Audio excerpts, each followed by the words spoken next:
welcome back. I hope you had a good break and a fruitful discussion before that. We've got the rapporteurs sitting next to me, the three of them sitting next to me, who will present the outcome of the discussions. Before that, I'll briefly introduce myself and my organization. I work for the International Federation of Library Associations and Institutions.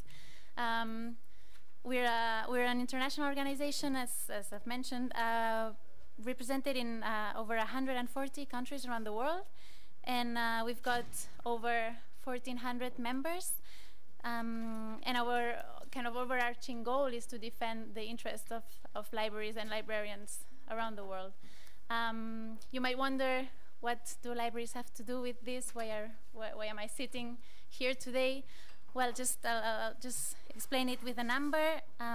There's 24 million adults that participate actively in non-formal education activities in libraries every year in Europe. So as you see, libraries are an important provider of education. Our goal in this reform is to have libraries included in Article 4 in the exception as a recognition of the non-formal education we provide to European citizens.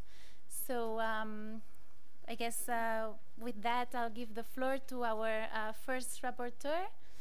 Chris, if you want to introduce yourself and explain what the discussions were about. Thank you. I'm Krzysztof Siewicz. I work for the Modern Poland Foundation. We are a Polish NGO active in the media literacy area, and we're also a member of COMMUNIA network. And in our working group, we were talking about how to provide information and raise awareness among teachers and students. And we've discussed 3 questions. What exactly we should communicate to teachers and students, when should we do it, and how should we do it. So I think we all agree that there is a big need of information on copyright and related issues among teachers and students, and at the same time many of them believe that it's very hard not to infringe copyright law, and that they perceive copyright as much more strict regulation than it actually is, which makes it harder to reach them with information, because they might say or think that whatever they learn, they won't be able to comply with copyright law. So I think we first have to deal with this false perception of copyright law. We've discussed a bit about doing that with preparing or using already existing materials which are written in a balanced and neutral way, in an informative way, that the message should be positive, not only about prohibitions and sanctions, but also about how the copyright law enables to use existing works, how is that possible. There was also a part in the discussion about not only teaching the various people about copyright law, but also how to empower them to take actually some voice, take a stand in the copyright debate, how the copyright law should, to express their interest in how the copyright law should be drafted. On the question of when, even though the current reform is still not finished, and we I think all agreed that there is already a need of information, and the need is very important, so we shouldn't wait for the reform to end. And on how, I think there was an agreement that we should adopt a mixed approach, both some kind of on-site workshops for smaller groups of teachers, for example, coupled with an internet platform or a consultation point where teachers could be referred, or some webinars where teachers could, which teachers could attend to get some more detailed knowledge.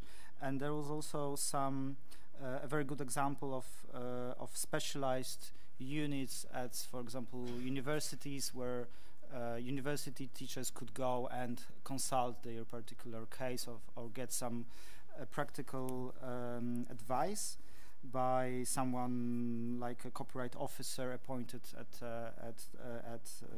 certain university or other institution. And there was also an idea that the best way to teach about copyright is by adopting a learning by doing approach, that not just lecturing copyright law per se, but introducing copyright issues in the background of against the background of some actual activity that a person wants to undertake. And that's more or less, I think, that summarizes, I think, the discussion we had. Thank you. Is there anyone who took part in this discussion wishing to raise any other point that was discussed that seemed interesting, that hasn't been mentioned? Well, okay.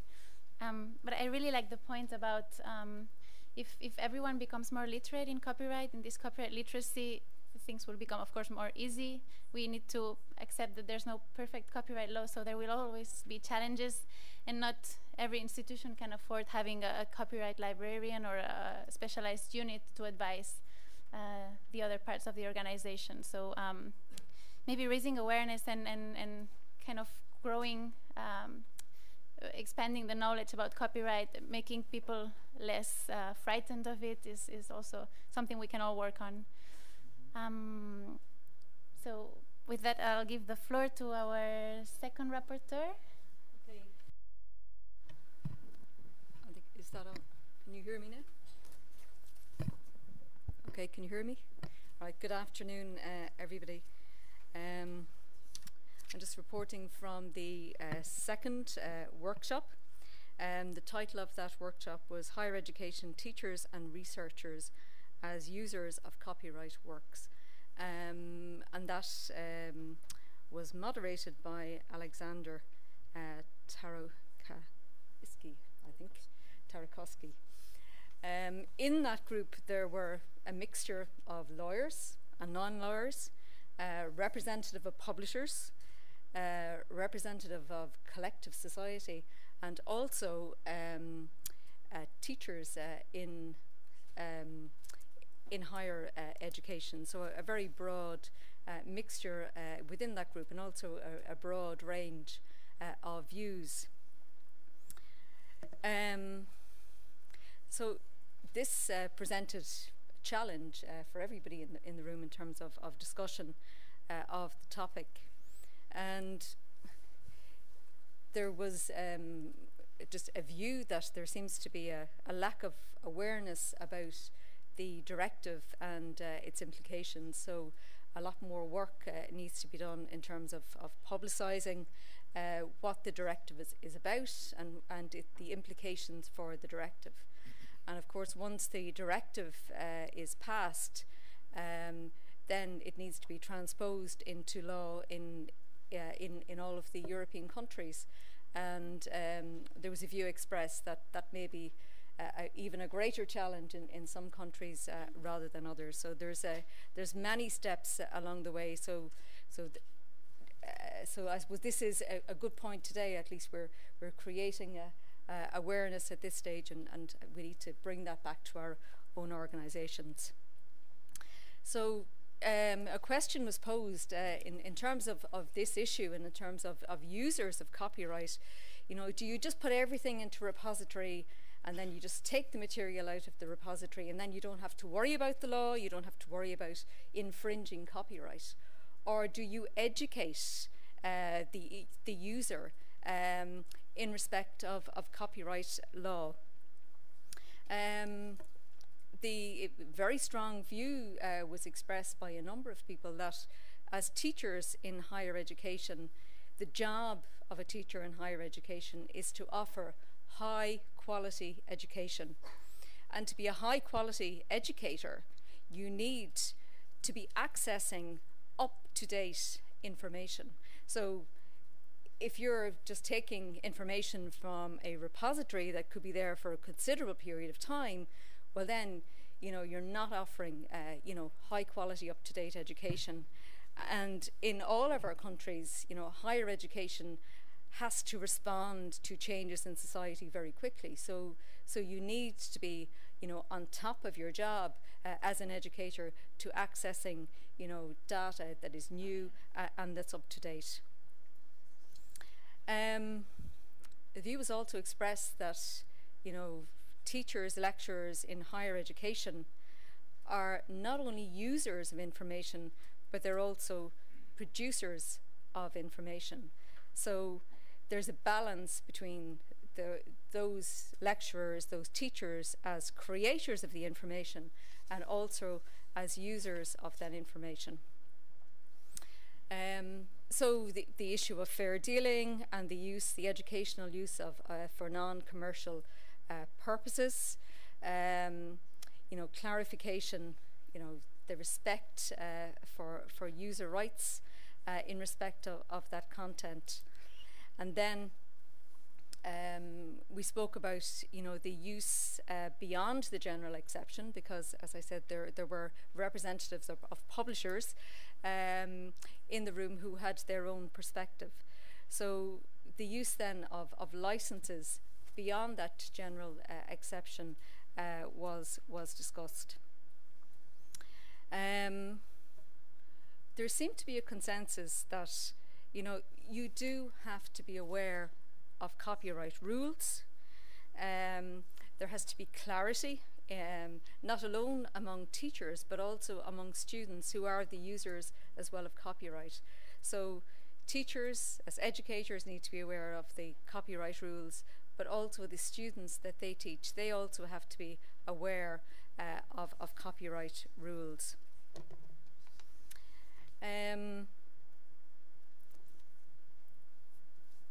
As researchers and teachers in higher education are researching their topics, they create intellectual property, but if they want the world to become aware of the material that they're producing, then they have to sell it to large publishers, and they have to pay to do that, and then that also limits their rights. So what was suggested is that there needs to be a compromise. The representatives of the publishers in the room assured everybody that they're not interested in making the life of teachers impossible, that rules are needed and clarity is needed in respect of the use beyond the general exception or fair dealing, and that where licenses are required, and I think this whole debate today, the whole issue of the directive has brought up the issue of licenses and how you deal with licenses, and certainly what came out of our working group is that there seems to be, certainly among the representatives who were in the room, a willingness or an openness to negotiate in respect of those licenses. And finally, I think the consensus, and there wasn't agreement on a lot of issues, but I think the consensus was that there needs to be a balance. Certainly the use beyond the general exception, fair dealing, the copyright rules, and also in what circumstances you know, licenses are required, and the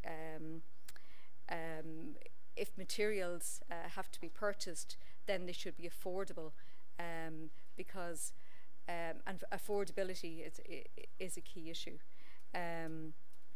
So I think that's where we left it, with the consensus on a need for balance. So if anybody else in the group has any further comments to make, thank you.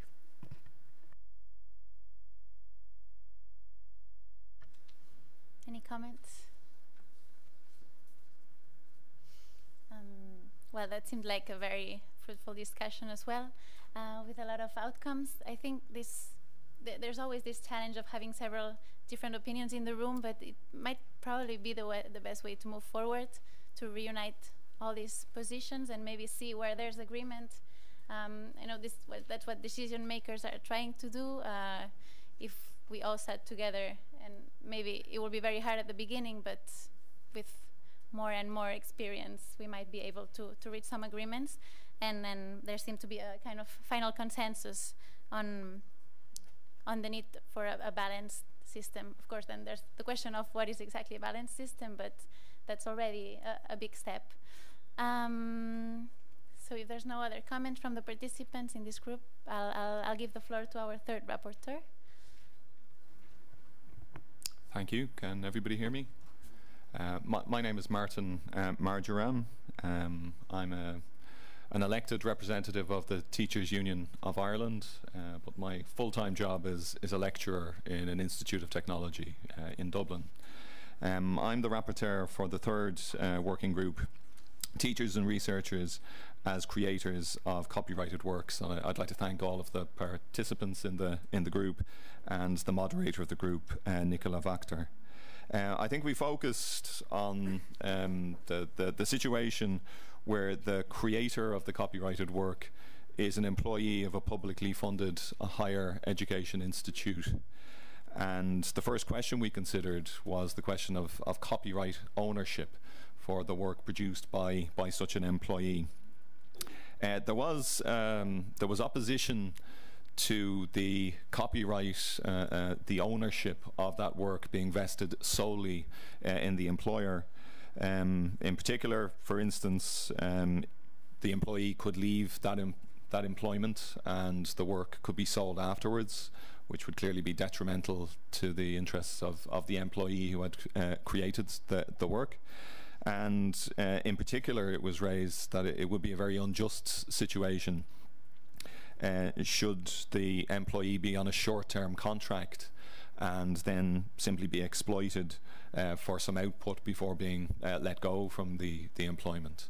It's worth saying, I think, that the group had, like the other groups, I'm sure there was a diversity of representation and of opinions, and I think it was very valuable to have professors, lecturers, researchers, teachers, librarians, and in particular, I think the fact that we had trade union representatives and employer representatives in the same group, I think made it very valuable that both of those perspectives could be captured. In terms of why we felt the copyright ownership should be vested in the creator, we did feel that there was a difference between different kinds of creative work. On the one hand, we first considered teaching materials that the employee might create in the course of his or her duties, and it was felt that it was correct that in particular the moral right to that work remain vested in the employee, the quality assurance aspect of it, and the right to an ongoing involvement and an updating and any kind of reworking that might need to be done. Whether there might be economic rights arising from such work, I think there was less interest in that, because I think everybody in the room was more of the opinion that such work is created for the public good, and we weren't quite so interested in commercialization. On a separate point, we did consider research, and in particular research which may be commercialized, and it was felt in that circumstance that an agreed intellectual property policy which would protect both the employer and the employee was appropriate, and in particular with a view to ensuring a just share of any economic benefits that might arise therefrom. So given the nature of that discussion, we did come to a recommendation, and again I think to ensure to the best extent possible protection and just treatment for both employer and employee, we felt that a negotiated collective agreement should ensure that teachers, researchers, trainers, all education professionals, in fact, should retain control over their work to the greatest extent that is reasonable and practicable. The next question that we considered was how to encourage, how to foster public dissemination of the work produced, given that in particular it is publicly funded work. So we did believe that an open access requirement should be in place for publicly funded research.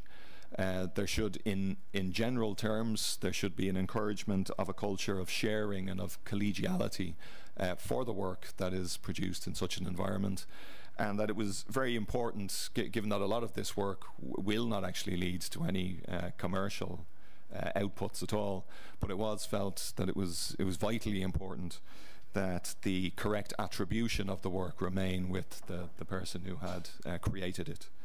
The third question we considered then was the extent to which copyright exceptions and limitations are in the creator's interests or not in the creator's interests. And in general terms, we felt that they were in the interests of the creator. In the first case, because none of us actually operates alone, and we do build upon the work of others, and we need access to the work of others and to be able to use that work and to disseminate that work in the first instance in order to fully inform and to fully develop our own work. And also the exception does allow for the dissemination of our work, and even if there is no commercial implication for that, this is clearly valuable in career terms, and it is important for professionals in higher education, particularly when, as mentioned before, it is properly attributed as it is disseminated. So thank you very much.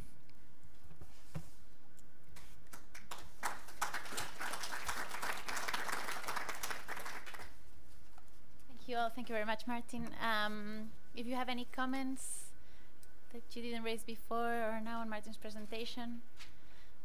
Well, overall, I think it's very interesting to see that the idea of serving the public good is the underlying one, that we want a copyright that serves this purpose, even when you're a creator, which is a big part of teachers' work. There's always this underlying idea. I think we can leave it there, and we can already give place to the next panel. So I guess I can invite the speakers to come up to the stage. Thank you.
So we're entering into our last session for today, the conclusions of our discussions. We had very fruitful discussions, I think, and the feedback given now from the working groups is extremely interesting. And we can see that there's lots to do on the topic. I will give now the floor to the different representatives whom you had also this morning in our welcoming panel to give their feedback on our discussions today. We're looking at the copyright policies in higher education and research in the EU and at international political and for the political and the policy agenda. And I will give the floor first to Justyna from the office. Yes, thank you very much. I would like to have some final remarks from today. I would like to thank the organizers for organizing this event. It was very interesting. What was the most important for us from EUIPO perspective is to see the broad coverage of different stakeholders.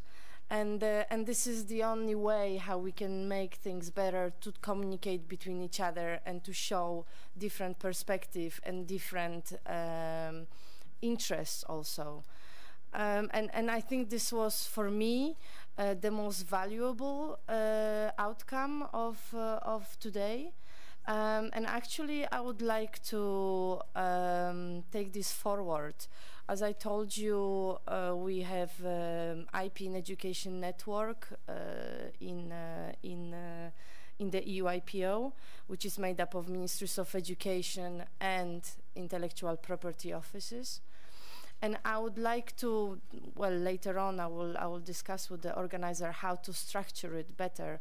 But I would like to involve all of you as a platform to be associated with this network, to be informed about the work of our network, and to feed in to us information about copyright, about materials that you are using, about trainings of teachers, that we could spread it throughout Europe with the help of our network. And I think this is the only way really to move forward in such a difficult, complex issues as intellectual property and especially copyright.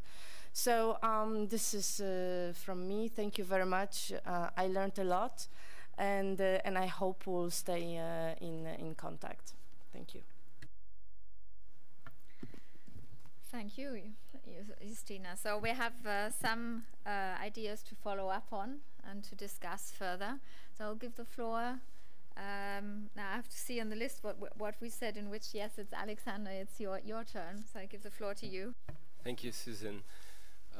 This has been a very important event for us, an event that is in a way a milestone for the work we've been doing, for the goal we've set up as COMMUNIA to build sort of a bridge between copyright policy and education policy, between user rights community and the educational community.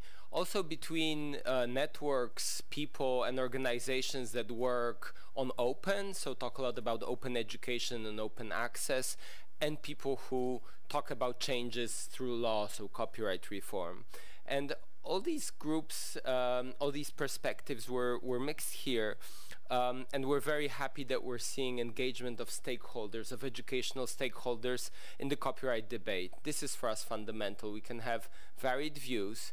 This was clear at this event. We don't agree on everything between each other, but it's important that we're discussing it as stakeholders in education and not just in copyright. That's for us at COMMUNIA very important.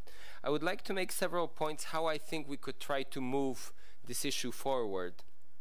First of all, and this is also based on the discussions we've been having also in the breakout groups, I think there's still some room to sort of clarify and map this space. There's clearly, when there's discussion about licenses, national level licenses get a bit mixed up with institutional ones. When we talk about creators, sometimes we talk about creators of educational content, but with higher academic institutions, they're also creators of academic content, which is slightly different. So I think part of the challenge is to map this out and always be clear what we are speaking about and which issue we are addressing. Also to be aware that the copyright reform, for instance, doesn't address some of these issues.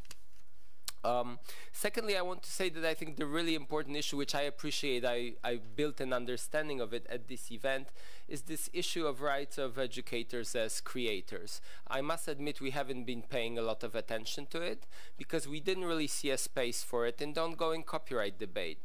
But I realized today that when there is a discussion about remuneration of authors, and this is becoming a really important issue, and our community is really feeling this is an issue to address by us, which some might think is not a typical issue for user rights organizations, then I realized that the remuneration of authors or rights of authors there's a very clear parallel with the remuneration of rights of teachers as creators. We can also call them authors, although we don't do that.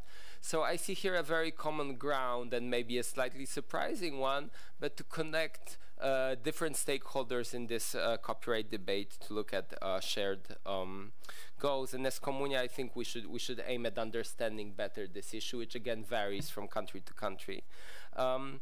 I think there's room for some research. As COMMUNIA, we're committed to doing some research, but I think understanding the practices of teachers, of educators is still important here, because these practices are changing, mainly due to technology. We talked today that the digital technologies transform the market, transform education, transform practices. We need to understand this transformation to make regulation applicable.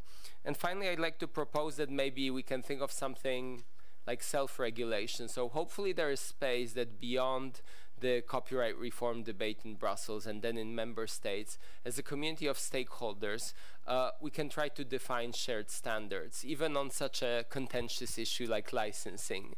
Maybe there is, in a long-term perspective, room to maybe not agree on everything, but find a common ground on, for instance, what are good practices that we can demonstrate. And this common ground is very important for me, and I'm happy that I think I found it for all of us. It was a comment made by a representative of the Federation of European Publishers, that this common ground is strong education. We might not agree within education how it functions, but if we look at the big picture, if we look at challenges ahead of us, at the state of public debate, the state of our societies, no one here will disagree that education is not important and we're all contributing to it. And I hope we can build on this common foundation in our work ahead. Thank you. Thank you, Aleksander, for this feedback. And inspiring also on ideas, I would say, also on what to follow up in, especially the notion also of further research into this topic that needs to be carried out.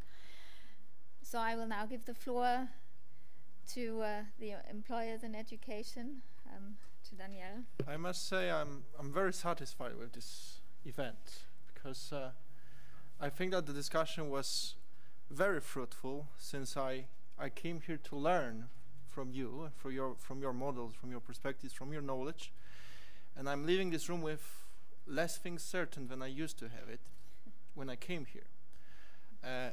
And I think this is a signal of that there is certainly a room for discussion, for finding a common ground. I think that one point that we have made very clear is that knowledge needs to be a public good, and in education certainly there is room for exceptions, especially that education needs to be empowered with modern knowledge. Now the question, we have a couple of questions here that we have raised, which I do not know the answer to, especially concerning the content providers, those who produce content. How do they, and that's going to be very simple, how do they get paid? Who is paying for them? How the system can work in order to make sure that on one hand we have knowledge accessible, and on the other, those who create this knowledge can be remunerated for it. And so, taking all this into consideration, I hope that we will follow up on this discussion, that we can bring it up also to our social dialogue in education, that we can cooperate with COMMUNIA and with EUIPO office and follow up on this and contribute also to the ongoing discussion on the directive. I thank you all for your contributions. As I said, I have less things for certain, which I think is a good thing. Thank you. So thank you for that feedback, and I will reflect on some of those ideas that you have brought up, and I in particular would like to first of all thank you all for your participation and for your contribution, because it's been the discussion and your contributions that made this event to what it has been, and also given us, I think all of us, the inspiration to work on this topic further. So thank you very much, first of all, to you. I do hope from the conversations and discussions we had today and the presentations that you're taking inspirations back home for you in your organizations, the various levels at which you work, and which you can see, where you can see to address this, bring this issue up, and to further an exchange of ideas on copyright and education. I think what came out in all the three groups was in particular the notion of awareness raising. Bringing this to the attention, the issue of copyright to the attention of those working in the sector of education, being aware what this means for those linked to the sector and working in the sector and studying in the sector, learning in the sector. We had a clear focus also on quality education, and I think that is what brings all of us also together on the issue, the notion of quality. And we had a clear also a debate on education as a public good and a human right. We had a big focus on that. I really appreciated having this opportunity to discuss in this broad group of actors and stakeholders, and not only at European level, but also the input that we had from our international level colleagues, that we see this in the context of what it is, not only a European debate, but an international debate, and with all its consequences, all its opportunities and challenges. Bringing also together different stakeholders in different fields. So I will indeed reflect on what you mentioned, Danielle, about bringing this issue into the European sector social dialogue in education, where we not only discuss higher education, but we actually also have on our work program digital issues and new technologies in education. So I really see that as social partners we can address this, in particular also when we'll be looking in the future at national level at implementing this European directive at national level, and it's going to be our members who will be working on this, and in particular. So I think we've got a lot to work on. We have the idea of the network that is being brought forward, so we will be looking into that. The research and transposing the work at European level, at national level. So I think we really have an agenda in front of us. So on that, I will close this meeting. I wish you all a good journey back, a safe trip back home. I also would like to thank our interpreters in particular, who have been helping us to carry out this event, so thank you.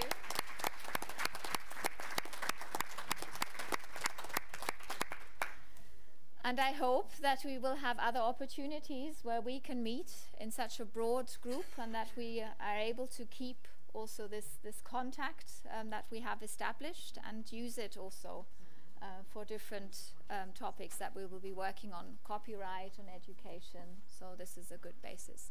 Thank you very much to you all. Thank you.